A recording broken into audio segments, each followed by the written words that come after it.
tutti e bentornati a Liberamente, variazioni e scorribande qui su Radio Libertà.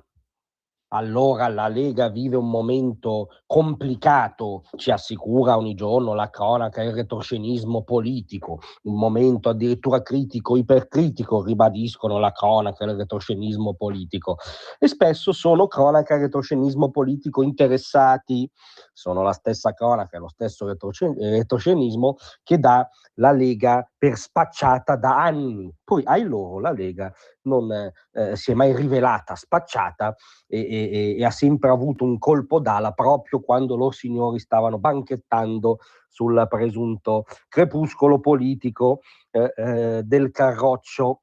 Intendiamoci, che non sia il momento in cui i flussi di consenso a favore della Lega sono ai picchi della storia sembra evidente. Ma un conto è questo, un conto è il quotidiano gioco delle figurine, delle guerriglie alimentate anzitutto da chi è interessato a dire che esistono, una sorta di circolo vizioso antileghista.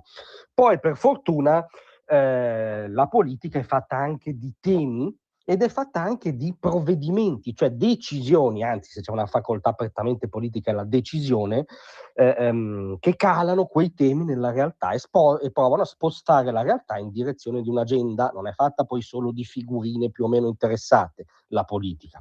E allora da questo punto di vista bisogna segnalare nelle ultime ore alcuni rilevanti segnali di esistenza e anche di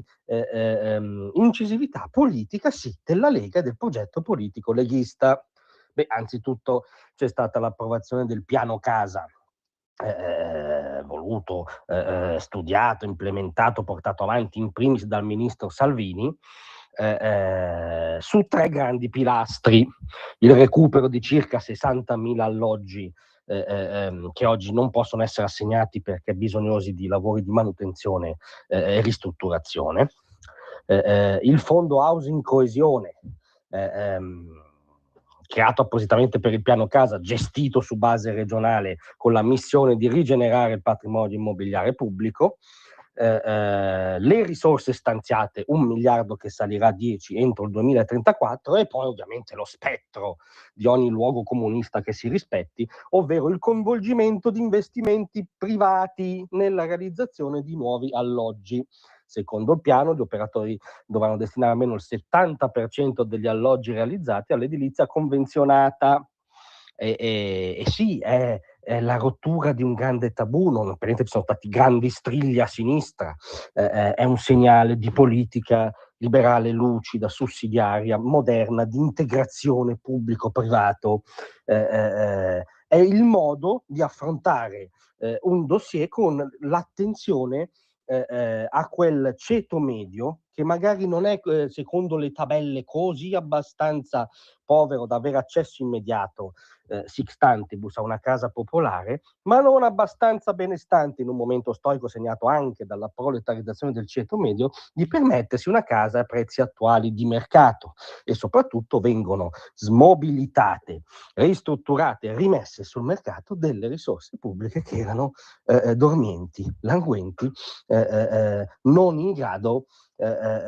di essere effettivamente risorse. Questo è un piano che corrisponde a delle ragioni sociali rappresentate anzitutto dalla Lega. Dopodiché c'è stata una dichiarazione che è molto più che di rito, del ministro Giorgetti, relative anche qui a un tema prettamente tatticista che esalta i retroscenisti, cioè quando si voterà, e sull'ipotesi che si voti ad aprile in conseguenza di un'accelerata della riforma della legge elettorale. Giorgetti ha ricordato che c'è un paletto che è un paletto programmatico, valoriale, anche procedurale, da cui la Lega non può arretrare e non intende arretrare, che è l'approvazione dell'autonomia. Giorgetti ha detto: non è assolutamente passata di moda. Per chiudere positivamente l'iter parlamentare dell'autonomia differenziata non si può votare ad aprile.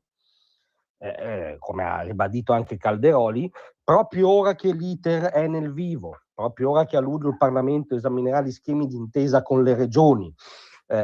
con l'adozione degli atti di indirizzo, con poi palla mandata ai consigli regionali e di ritorno al Parlamento per l'approvazione definitiva, non vorremmo che qualche gattopardo centralista approfittasse dei tatticismi sui mesi in cui si vota per non arrivare in fondo con questo processo. Arrivare in fondo sull'autonomia corrisponde alla ragione sociale primaria della Lega, del progetto leghista, che è anche uno dei soggetti che hanno cofondato il centrodestra in Italia, e questo ci sembra una precisazione più che sana.